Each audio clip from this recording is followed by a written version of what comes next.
അടുത്തതായി ആശംസ അർപ്പിക്കുന്നതിന് വേണ്ടി ശ്രീ എം.എ. അസീസ്. ബഹുമാന്യരായ വിശിഷ്ട വ്യക്തികളെ, വിശേഷിച്ച് ഈ പ്രകാശനം ചെയ്ത പുസ്തകം ഏറ്റുവാങ്ങിയ നമ്മുടെ നാടിൻ്റെ പേര് ആദ്യമായി മറ്റു ദേശങ്ങളിലൊക്കെ കേൾപ്പിച്ച ബാലസാഹിത്യകാരൻ കൂടിയായ വലിയോറ വി.പി. മാഷ്, അതുപോലെ തന്നെ നമ്മുടെ മോവാലി മാഷ്, കെട്ടി അടക്കമുള്ള സ്റ്റേജിലും എൻ്റെ മുന്നിലുള്ള പ്രിയപ്പെട്ട സുഹൃത്തുക്കളെ, ജിദ്ദയിലെ നമ്മുടെ സുഹൃത്തുക്കളുടെ കൂട്ടായ്മയാണ് വലിയോറ സൗഹൃദവേദി.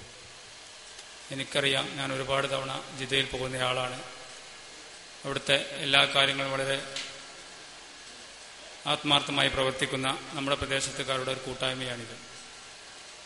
ഈ സംഘടന നമ്മുടെ പ്രദേശത്തെ ജീവകാരുണ്യ പ്രവർത്തനങ്ങൾ ശ്രദ്ധിക്കുന്നതോടൊപ്പം ജിദ്ദയിലെ പ്രവാസികളുടെ ദൈനംദിന പ്രശ്നങ്ങൾ ഇടപെടുകയും അവർക്ക് വേണ്ട സഹായങ്ങൾ ചെയ്യുകയും ചെയ്തുകൊണ്ടിരിക്കുന്ന ഒരു സംഘടനയാണ്. ഈ സംഘടനയുടെ പ്രവർത്തനത്തിന് എല്ലാവിധ സഹകരണവും അവർക്ക് വേണ്ട പിന്തുണയും നൽകേണ്ട നാട്ടിലുള്ള നമ്മുടെ കടമയാണെന്ന് ഞാൻ ആദ്യമായി ഓർമ്മപ്പെടുത്തുകയാണ്.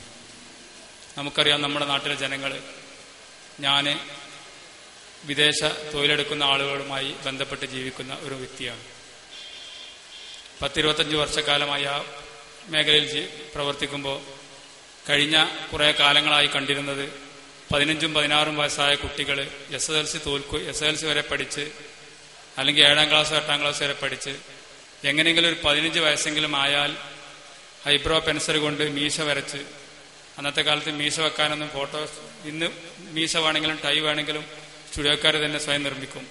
അന്ന് നമ്മൾ മീശ വരച്ച് പോയാലോ ഫോട്ടോയിൽ അതിന്റെ പ്രതിബിംബം കിട്ടുകയുള്ളൂ. അങ്ങനെ മീശ വരച്ച് ഒരു പാസ്പോർട്ട് എങ്ങനെയെങ്കിലും വയസ്സ് കൂട്ടി സംഘടിപ്പിച്ച്, അത് അവർക്ക് 18 പോരെ 21 വേണം സൗദി അറേബ്യയിലേക്ക് പോകാൻ.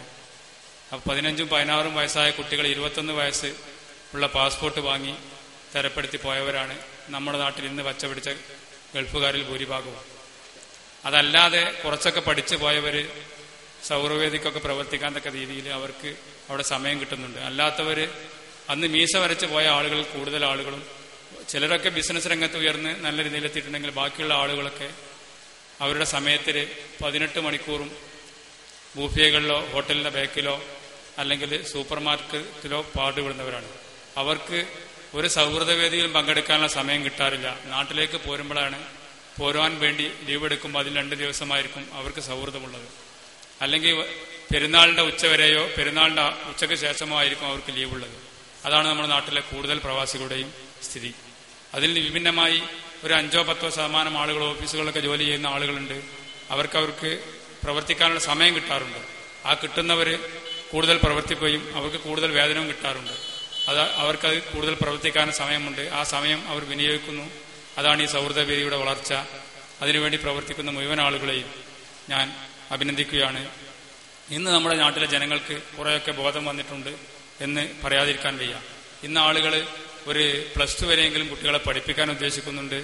ഇന്ന് ആളുകൾക്ക് വയസ്സ് കൂട്ടി പാസ്പോർട്ട് എടുക്കുന്ന ചിന്തയില്ല. എടുത്ത പാസ്പോർട്ട് 20 ആയിട്ടുള്ളൂ, അതിലൊരു വയസ്സ് കുറവാണ്, അതെങ്കിലും കൂട്ടി വിസ എടുപ്പിക്കാൻ പറ്റുമോ എന്നുള്ള ഒരു കുറുക്കുവഴി തോന്നിയാണ് ഇന്ന് ആളുകൾ നടക്കുന്നത്. ഏതായാലും വളരെ വ്യത്യാസമുണ്ട്. മാത്രവുമല്ല, കഴിഞ്ഞ കാലങ്ങളിലൊക്കെ ഒരു 600-700 റിയാലിന്റെ വിസ ഉണ്ടെങ്കിൽ അതിന് തിരക്കിയിരുന്ന ജനങ്ങളൊക്കെ ഇന്ന് മാറി.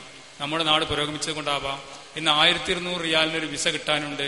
50,000 രൂപ മതി എന്ന് പറഞ്ഞാൽ അതിന് പോവാൻ തയ്യാറുള്ള ആളുകളെ തെരഞ്ഞിട്ട് കാണുന്നില്ല. കാരണം അതിനേക്കാളേറെ നമ്മുടെ നാട്ടിൽ കിട്ടുമെന്ന ധാരണ നമുക്കുണ്ട്. അല്ലെങ്കിൽ അധ്വാനിച്ച് തിന്നുന്ന ബുദ്ധിയല്ല എന്ന ഒരു ബുദ്ധിയെങ്കിലും നമ്മുടെ നാട്ടിലെ ജനങ്ങൾക്കുണ്ട്. അങ്ങനത്തെ ഒരു ബുദ്ധിയായിട്ട് നടക്കുന്ന കുറെ ആളുകളുണ്ട്. അപ്പൊ ഏതായാലും നമ്മുടെ നാട്ടിൽ വ്യത്യാസം വന്നിട്ടുണ്ട്. ആ വ്യത്യാസം നല്ലതിനാവട്ടെ എന്നും ഈ വലിയോറ സൗഹൃദവേദിയുടെ എല്ലാ പ്രവർത്തനങ്ങൾക്കും അഭിനന്ദനങ്ങൾ അർപ്പിച്ചുകൊണ്ട് ഞാൻ നിർത്തുന്നു. ജയ് ഹിന്ദ്.